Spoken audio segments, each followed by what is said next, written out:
어디 계신 주님께 우리 여기 모인 이유 우리만 모아 주님. 할렐루야! 할렐루야! 할렐루야!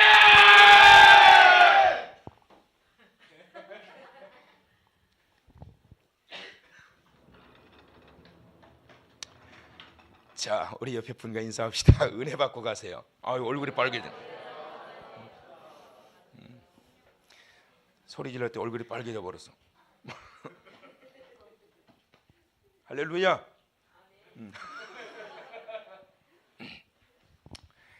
자, 마태복음 1장 1절 참 좋아요. 아주 우리 이용호 집사님도 외워서 아주 탁, 우리 주은이도 외워서 쫙 그냥 아주 뭐 힘있게 그냥.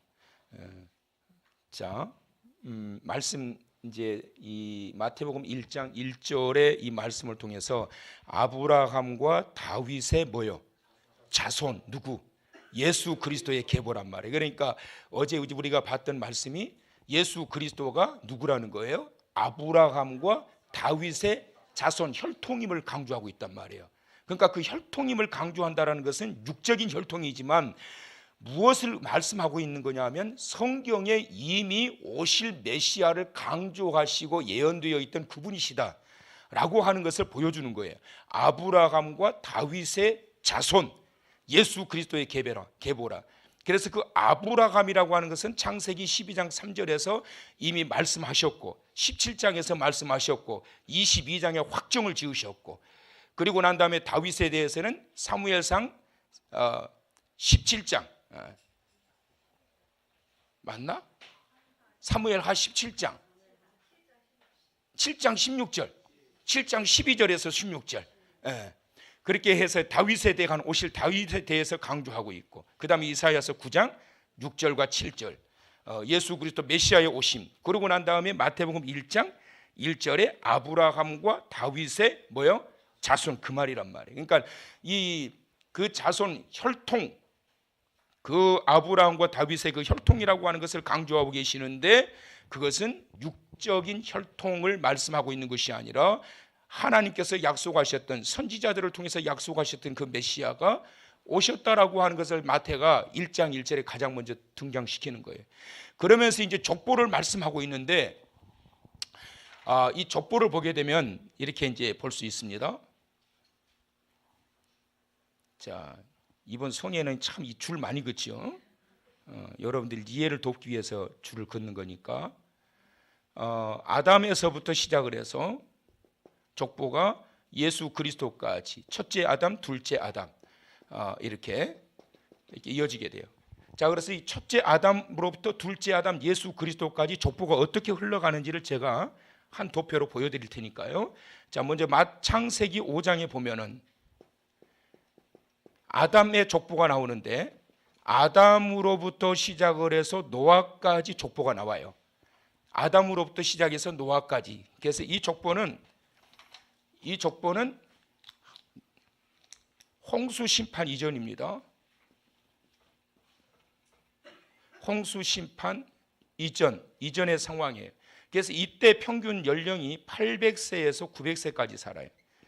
최고로 짧게 살았던 사람이 777세 라멕이라고 하는 자가 단명합니다. 그래서 아담으로부터 시작해서 노아까지. 그래서 이때는 두 부류입니다. 첫째는 셋의 후손. 셋은 누구냐면 아담의 아들이에요. 셋의 후손과 그리고 가인의 후손. 가인의 후손인데, 이 족보는 셋의 후손, 가인의 후손이 들어가 있는 것이 아니라 가인의 후손은 하나님의 곁을 떠났고, 셋의 후손 아담, 셋, 그렇게 쭉 이어가요. 아담, 셋, 에노스, 게난, 마할랄렐, 야렛, 에녹, 무두셀라가 969년을 살고, 그 다음에 라멕이 777년을 살고, 그 다음에 노아, 이렇게 이제 10대가 이렇게 흘러간 족보가 창세기 5장에 나오는 겁니다. 자, 그리고 창세기 11장에 또 이어져서 족보가 나오게 되는데, 노아에게는 세 아들이 있었어요. 셈과 함과 야벳. 그래서 노아의 아들 셈으로부터 이제 이어져서 족보가 쭉 흘러오게 되는데, 아브라함의 아버지 데라까지, 아브라함의 아버지 데라까지 족보가 이어져 내려가요. 자, 그러면서 이때는 홍수 이후입니다. 홍수 심판 이후. 그래서 이때 수명이 뚝 떨어져요. 이때는 800년에서 900년을 살았던 이 수명이 이때는 뚝 떨어져 가지고 데라가 205년을 삽니다. 205년.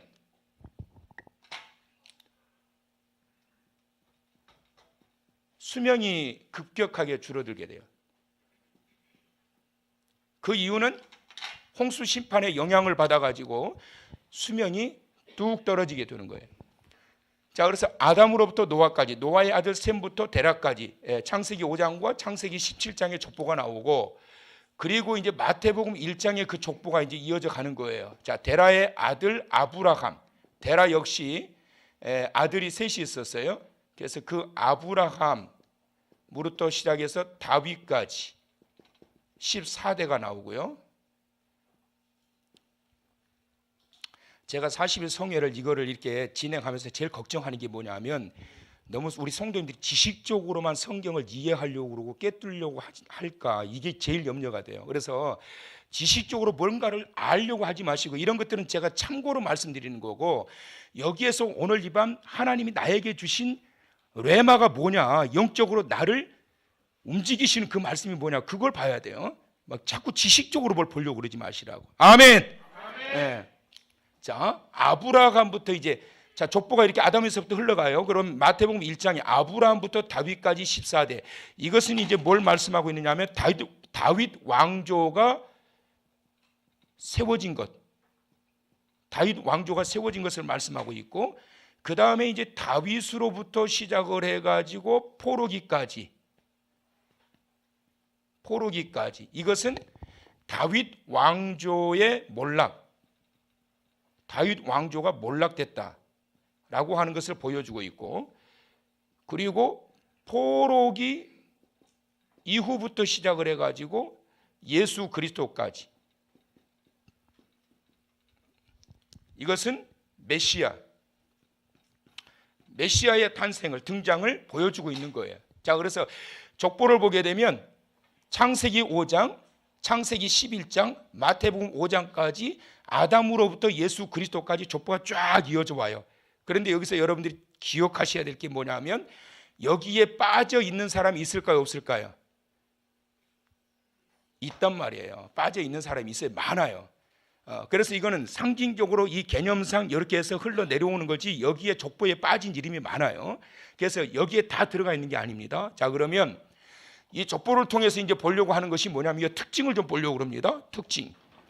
어떤 특징들이 있느냐 하면, 이 족보에 보게 되면은 특징이 뭐냐면, 수치스러운, 지워버리고 싶은 그러한 과거를 들추어내고 있어요.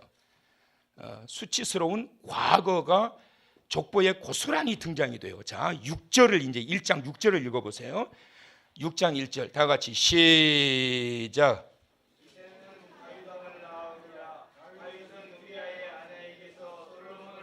자, 다윗이 우리아의 아내에게서 누구를 낳았어요? 솔로몬을 낳았어요. 자, 어떻게 해야 되는 거예요? 사실 다윗이 밧세바를 통하여 솔로몬을 낳고 이렇게 나가야 되는데, 이 족보를 보게 되면 다윗이 누구의 아내? 우리아의 아내를 통해서 솔로몬을 낳았다. 다윗이 평생 동안 지우고 싶었던 흔적이 있어요. 그게 뭐냐면 바로 이거예요. 이것이 다윗이 하나님 앞에 뼈저린 회개를 했지만, 그럼에도 불구하고 항상 다윗이 하나님 앞에 이것만 생각하면 늘 죄송스러운 거예요. 부끄럽고. 근데 이 족보까지 따라가요. 다윗이 밧세바에게서 잃어버리면 괜찮을 것 같은데, 유독 다윗은 우리아의 아내, 즉 다시 말하면 다윗이 남의 아내를 통해 가지고 애를 낳았다. 그게 솔로몬이다. 이걸 말씀하고 있는 거예요. 이것은 무엇을 의미하고 있느냐 하면, 성경이 하나님이 다윗을 망신시켜 주려고 하는 것이 아니라, 다윗과 같은 자랑할지라도 이와 같이 허물이 있다, 이와 같은 허물이 있음에도 불구하고 하나님이 사용하시는 역사적인 중심의 인물로 세우셨다라고 하는 그러한 것들을 강조하고, 누구에게나 지워버리고 싶은 수치 흔적이 다 있단 말이에요. 여러분, 다 있어요. 근데 중요한 것은 뭐냐면, 지워버리고 싶을 정도의 수치와 흔적이 하나님 앞에 서야 할 나의 신앙의 근간을 무너뜨리는 것가 되면 안 된단 말이에요, 여러분. 그것을 뛰어넘고 극복하면서 그럼에도 불구하고 하나님 앞에 나아가는 자가 되어야지, 이것 때문에 신앙의 근간이 무너지면 안 된다. 자, 10절을 봅니다. 이제 10절 다 같이 시작.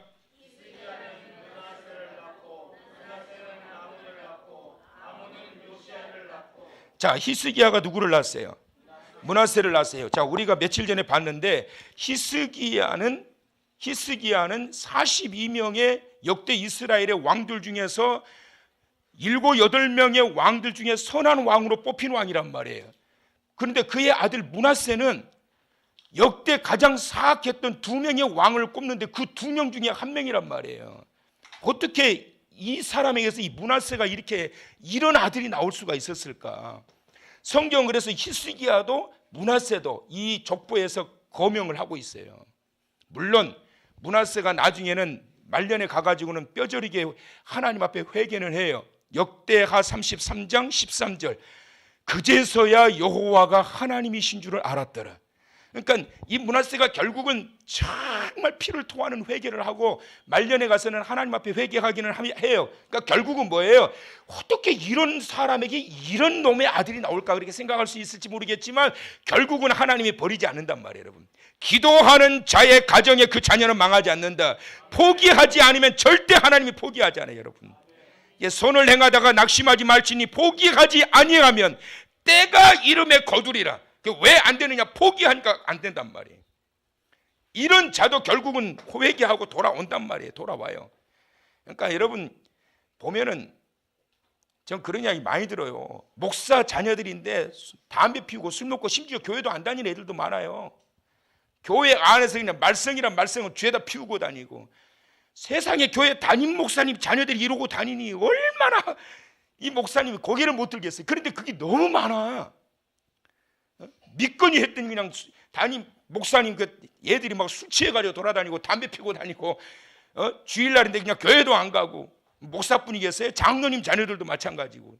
그런데 여러분 분명한 것은 뭐냐면 그 장로님이나 목사님이나 권사님이나 누가 됐든지 간에 포기하지 않고 하나님 앞에 그 자녀를 붙들고 끝까지 기도하면 히스기야도 기도의 사람 아닙니까? 절대 망하지 않아요, 여러분. 포기하지 마세요. 하나님이 포기하시 않으세요. 왜 여러분들이 포기하냐고, 여러분. 포기하지 말라고요.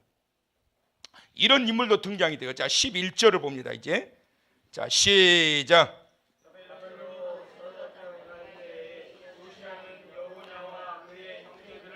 자, 바벨론 포로라고 하는 이러한 이 족보에 이런 내용이 들어가요. 이건 뭐냐면 국치요, 국치. 나라의 수치란 말이에요. 하나님이 세우신 하나님의 나라 예루살렘 성전이 있고 하나님이 임재하시고 하나님이 지켜주셨던 그 나라가 어떻게 망할 수가 있냐고, 여러분. 하나님이 임재하셔서 예배를 받으시는 그 거룩한 예루살렘 도성이 어떻게 저 이방 민족들에 의해 가지고 막 짓밟힐 수가 있겠냐고. 이게 이해가 가지 않는 그러한 일들이 나타났던 현장이 족보에 기록이 되어 있단 말이에요. 그러면서 이런 것들을 통해서도 하나님께서는 그 모든 시대를 움직여 가시고 이끌어 가신다라고 하는 그러한 사실을 말씀하고 있는 거예요. 자, 수치스러운 그러한 역사가 등장이 되어 있다. 그리고 다양한 사람들이 성경에 보게 되면 족보에 나타납니다. 자, 어떤 사람들이 나타나느냐면 믿음의 사람들이 나타나요. 믿음의 사람들. 누가 나타나죠? 거기 보니까 아브라함,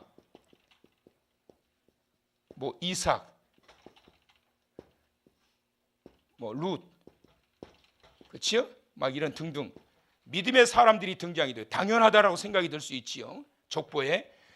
근데 믿음의 사람들만 등장되는 것이 아니라 정말 부끄러운 인물들도 등장이 됩니다. 누가 등장이 되죠? 누가 등장이 돼요? 라합, 또 다말. 이 여인들은 뭐예요? 기생이란 말이에요. 기생. 라합은 여리고 지역에 몸파는 기성 창녀였고, 다말도 창녀로 물론 일시적으로 변장을 하고 시아버지를 꼬드겼던 그러한 기생의 모습, 부끄러운 이름, 이런 이름들도 이 족보의 더군다나 여인인데 등장이 되어지고 있어요. 또 누가 등장이 될까요? 무명의 사람들, 이름 없는 무명의 사람 누가 있을까요?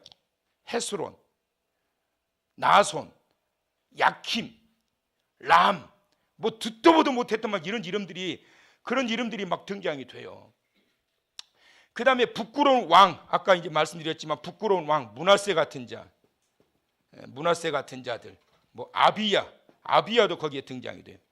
이런 부끄러운 이름들. 므낫세는 므낫세니까 그러죠. 아비야는 얼마나 야비하면, 아비야가 야비하면은 부끄러운 이름으로 올라가 있겠냐고. 애우기 쉬우라고. 야비한 아비야, 부끄러운 왕, 족보에 들어가 있단 말이에요. 그래서 이런 것들을 통해서 지금 무엇을 말씀하고 있는 거냐, 이 족보에. 수치, 지워버리고 싶은 과거가 기록이 되어 있고, 이러한 믿음의 사람들도 당연히 들어가 있지만 부끄러운 그러한 인물들, 이름도 없는 무명의 사람들, 악랄한 그러한 자들, 이런 자들이 예수 그리스도의 족보에 다 올라가 있는 거예요. 이게 아담으로부터 시작해서 예수 그리스도의 족보에 다 올라가 있는 거예요.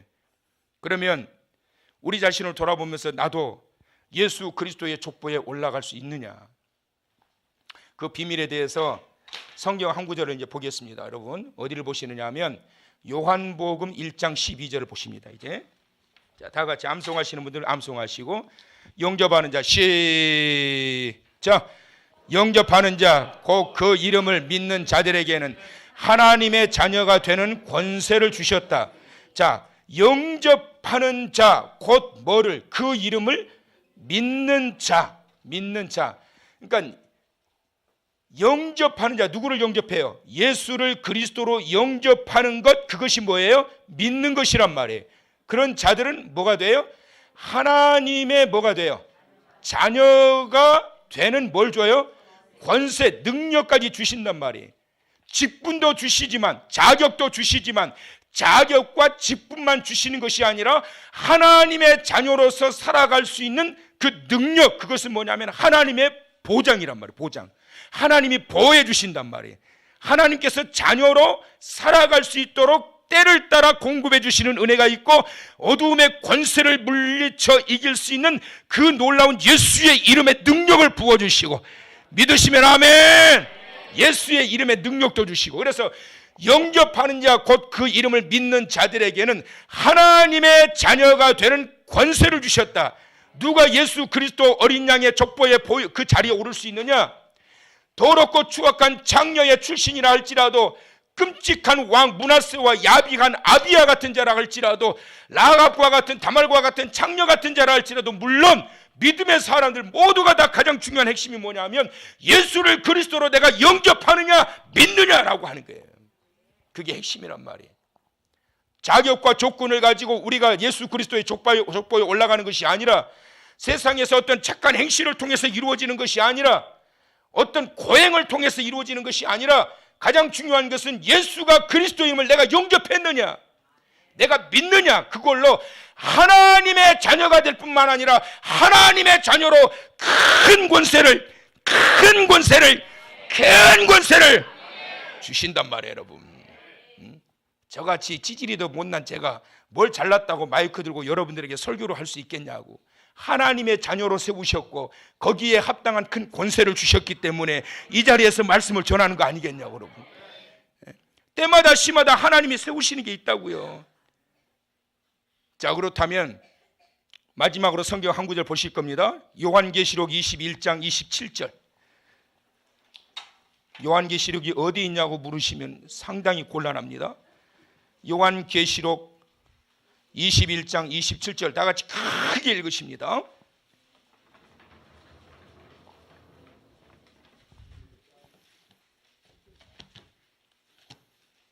자, 다 찾으셨으면 아멘. 크게 읽으세요. 시작. 무엇이든지 속된 것이나 가증한 일 또는 거짓말하는 자는 결코 거리로 들어가지 못하되 오직 어린 양의 생명책에 기록된 자들만 들어가리라. 할렐루야. 오직 어린 양의 생명책에 기록된 자들만 들어가리라. 할렐루야. 어린 양 다윗의 아담으로부터 시작해서 예수 그리스도 어린 양, 생명 되신 그 예수 그리스도 어린 양 그 생명책에 기록된 자들이 어디에 들어가게 되냐면 하나님의 나라에 들어가게 된다는 거예요.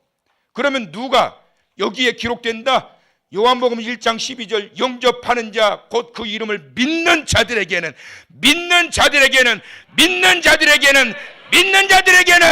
하나님의 자녀가 되는 권세를 주셨느니라. 얼마나 여러분 놀랍고 축복된 비밀이에요. 그런데 여기서 답답한 게 뭐냐면 믿어져야 믿는 거거든요, 여러분. 그냥 막연히 어떻게 믿냐고. 근데 너무나도 안타까운 것은 영접은 했다고 하는데 믿지 못하는 자가 있어요, 여러분. 믿는다고 하는데 아직 영접을 못한 자가 있다고. 나는 하나님을 믿습니다. 그런데 영접이 안 돼 있어요. 영접이. 하나님 믿습니다. 믿습니다. 영접이 안 돼 있어요. 뜨거움이 없어요. 열정이 없어요. 냉랭해요. 영접이 안 돼 있으니까. 배고프면 밥을 먹어야 배부름을 느끼면서 그 배부름의 그 행복을 느낄 수 있는 건데 먹어도 배가 고프다면 이게 큰 문제예요, 여러분. 아무리 교회를 몇십 년을 다녔는데 감동이 없고 감격이 없다라면 이게 정말 큰 문제라고. 하나님의 자녀된 권세는 영접하는 자 곧 그 이름을 믿는 자들이란 말이에요. 영접했고 영접했다라면 여러분 확고한 믿음이 있어야 돼요. 믿는다면 그 영접이 되어야 된다고. 그래서 이게 피부적으로 주님과 함께 동행하며 살아가는 이 확고한 믿음 안에서 살아가야 된다고. 그럴 때 그 믿음이 우리 삶의 능력이 되게 되고 하나님을 향한 감격 속에 우리의 삶이 항상 충만하게 채워져 살아가게 되어서 세상의 것이 우리 주 예수 그리스도의 은혜와 비교할 수가 없을 정도로 볼품없는 것으로 보여져야지. 어쩌면 그렇게 세상이 그렇게 좋아가지고 이 자리에 앉아있는 것 자체가 지겹고. 왜 그럴까요? 영접이 안 됐거나 믿음이 없는 거예요. 오늘날 이 시대에 한국 교회의 뜨거운 열정, 초대교회로 다시 돌아가야 한다는 것은 그것은 뭐냐면 바로 이와 같은 것들이 다시 회복이 돼야 돼요. 예수를 그리스도로 영접하셨으면 아멘. 믿으시면 아멘. 그렇다면 영접하고 내가 믿었다라고 한다면 거기에 하나님의 자녀의 권세가 나올 수 있도록 확고한 믿음 안에서 확실한 영접의 신앙 가지고 살아가야 된다고. 뜨거움과 열정을 회복해야 된다고. 예수를 믿고 신앙 안에 살아가면서 냉랭하게 살지 말라. 술 취하지 말라. 이는 방탕한 것이니 그 다음에 뭐라고요? 성령 충만함을 말씀하고 있는데 성령 충만함이 술 취한 것과 똑같아요. 제정신이 아닌 거예요. 제정신이 아니어야 뭐가 나오지. 멀쩡해갖고 뭐를 해요? 기도도 마찬가지요. 설교도 마찬가지고 신앙생활도 마찬가지라고. 맹숭맹숭 제정신으로 기도해봐요. 남의 기도 소리만 다 들리고 내 기도 소리 하나도 안 나와. 미쳐버려야 돼. 미쳐버려야 한다고. 그렇지? 옆 사람한테 우리 미쳐버립시다. 시작. 여러분 요즘 같이 이런 경기도가 안 좋고 세상 강팍하고 세상 험한 이런 세상에서 제정신으로 못 살아요. 여러분 어떻게 소중한 딸내미 한밤중에 내보내냐고. 이렇게 험한 세상에 화장실에 갔더니 납치해버리고 놀러 갔다가 안 돌아오죠. 시체가 돼서 돌아오고. 세상이 얼마나 끔찍해요. 밖에 나가면 교통사고가 기다리고 있고. 그래서 집안에 가만히 있었더니 위에서 물건이 떨어져서 머리를 쳐버리고. 안심하고 살 수가 없어. 어떻게 제정신으로 살 수 있겠냐고. 근데 미쳐버리게 되면 미친 사람들 보세요. 주 안에 있는 딴 것이 없으랴 있으랴 그러면서 너무 편안하게 살아. 미친 사람들이 근심하는 거 봤어요, 여러분? 예수 안에 미쳐버리길 바랍니다. 미쳐버려야 돼. 그래야 권세가 나오는 거예요. 영접하는 자 곧 그 이름을 믿는 자들에게는 하나님의 자녀의 권세를 주셨는데 그 놀라운 권세가 막 폭포수처럼 쏟아지는 거라.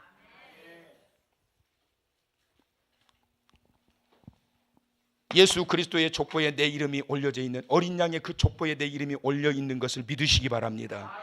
그래서 하나님의 자녀로 나를 세우셨고 오늘 이 밤도 그렇기 때문에 이 은혜의 자리로 불러주셨는데 이제는 내가 나를 위해서 사는 인생이 아니라 나를 구원하신 어린 양 우리 주 예수 그리스도를 위해서 내가 살고 그분을 위해서 죽고 그분이 원하시는 일이라고 한다면 좌도 우도 보지 않고 앞만 향해서 나아가다가 주님 부르시는 그날에 정말 멋지게 숨질 때에 내 할 말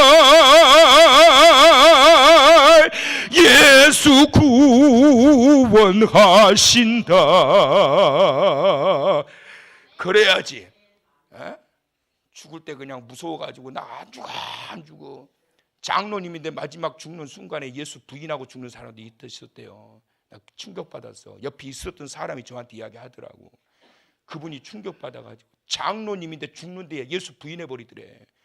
너무 막 죽음이 고통스럽고 무서우니까 부인해버리더래요. 여러분, 축복 중에 축복은 지금도 잘 살아야 되지만 지금 잘 살다가 마지막 날 시작. 숨질 때에 내 할 말 예수 구원하신다. 예수 나를 구원하신다. 어린 양 예수가 나를 구원하신다. 그리고 우리 다 같이 하나님 나라에 이르기를 주의 이름으로 축원합니다. 축원합니다. 축원합니다.